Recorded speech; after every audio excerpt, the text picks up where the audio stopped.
Here are 10 facts every wine lover should know about full-bodied red wines like Zinfandel, Shiraz, and Cabernet Sauvignon. What are the three main differences between Zinfandel and Primitivo? Provenance, flavor profile, and color. For a while, I actually thought Zinfandel and Primitivo were the same grape varietal, just with different names. You know, the same way Shiraz and Syrah are the same grape, but with different names depending on where the wine is from. Well, it turns out that Zinfandel and Primitivo are not the same grape varietal, but they are very closely related. In fact, DNA testing has proved that they are both clones of an indigenous grape from Croatia. Zinfandel originated in Croatia and was brought to the United States in the early 1900s. Primitivo is native to the Puglia region of Italy. There's the difference in provenance. In terms of their color and flavor profile, Zinfandels are a deep ruby red versus the lighter purplish color of Primitivo. Zinfandels tend to be bold, spicy, high-alcohol wines with hints of ripe berries, whereas Primitivo wines exhibit intense fruit flavors like black cherry and plum. Finally, while most Zinfandels are aged in newer barrels, the same is not always true of Primitivo. What's the typical flavor profile of a California Zinfandel?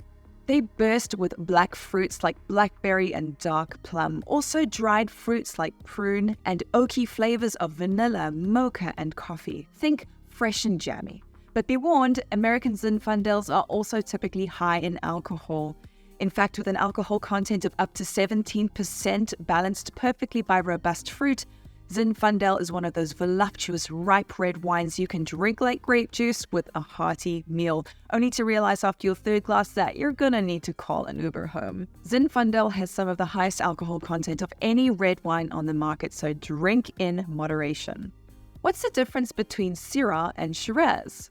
They're the same grape varietal, but Syrah is the French word for Shiraz. Also, there are certain stylistic differences between the way Syrah is made in France and Shiraz is made in New World winemaking regions like Australia and South Africa. Basically, if it says Syrah on the bottle, you could expect a medium-bodied wine with medium to high alcohol, fresh black fruits, black pepper and herbal notes on the nose and palate. If, however, it says Shiraz on the bottle, and more importantly, if that wine is from a warm climate region like South Africa or Australia, you can probably expect the wine to be full-bodied, high in alcohol with ripe or cooked black fruits, and notes of rich chocolate and anise or licorice. Broadly speaking, the hotter the climate, the fruitier and higher alcohol the wine.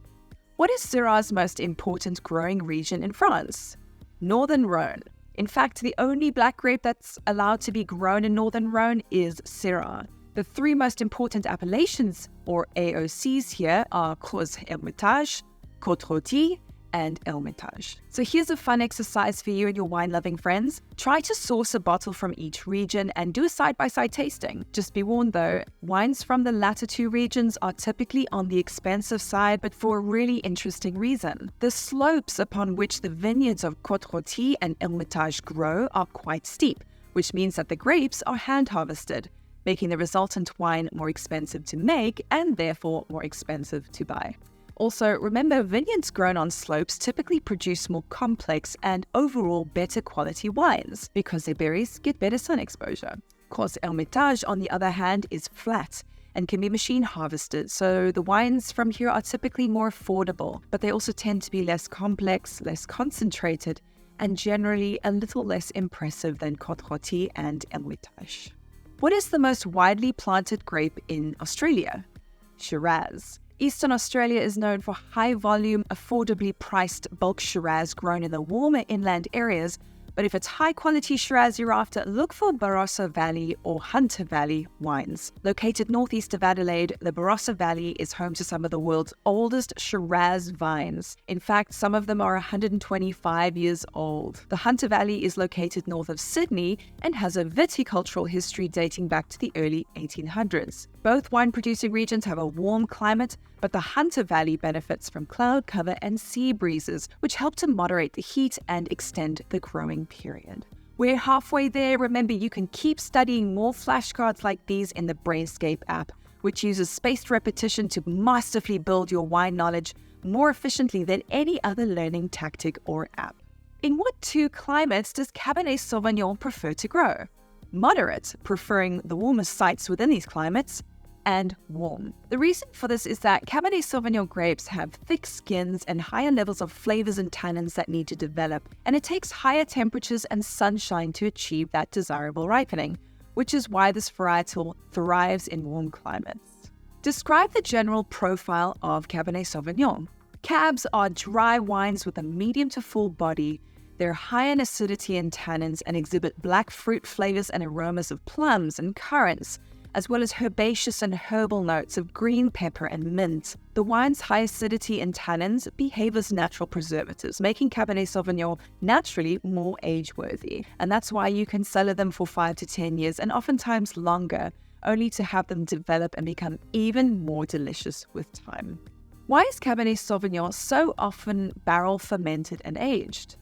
Cabernet Sauvignon has the ability to age in oak for years due to its really sturdy structure. Remember, it's a high-acid, high-tannin wine, and these structural components act as natural preservatives for the wine. Importantly, the slow oxygen exchange that happens in the oak barrels helps to soften the wine's tannins over time, improving its drinkability. And finally, oak aging imparts really complementary flavors like clove, vanilla, and mocha to the wine.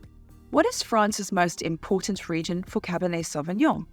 Bordeaux. Interestingly, the reason Cabernet Sauvignon does so well here comes down to Bordeaux's gravelly soils, which does two things. They drain easily so the vine's feet don't stay cool and damp, and the gravel retains warmth from the sun and slowly re-radiates that warmth back into the vineyard overnight. Remember, Cabernet thrives in warm climates and needs heat to ripen properly, so this is why it does so well in Bordeaux. Pro tip: if you see Chateau on the bottle of Bordeaux, it means that the grapes used to make the wine in that bottle were grown on the producer's own land. In other words, they weren't purchased from elsewhere. And what this tells you is that you can expect the wine to properly reflect the unique terroir of that estate. Which region in Italy is famous for the Nebbiolo grape? Piedmont in northwest Italy. Here in the DOCGs of Barolo and Barbaresco, it is the only grape allowed to be grown. So whenever you come across a bottle of Barolo and Barbaresco, you know there's Nebbiolo in the bottle. How do these wines differ?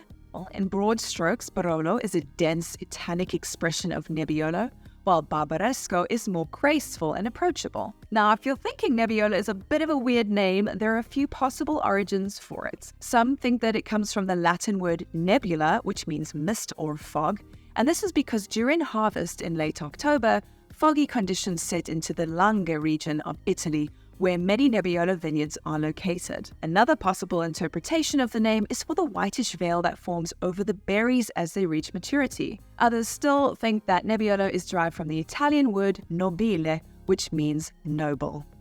That's the end of your 10 flashcard study round. You can find hundreds more questions like these in Brainscape's collection of wine appreciation flashcards, or in our comprehensive flashcard collections for the WSET and Court of Master Sommelier exams. And of course, keep listening to the rest of this hands-free playlist to massively level up your wine knowledge.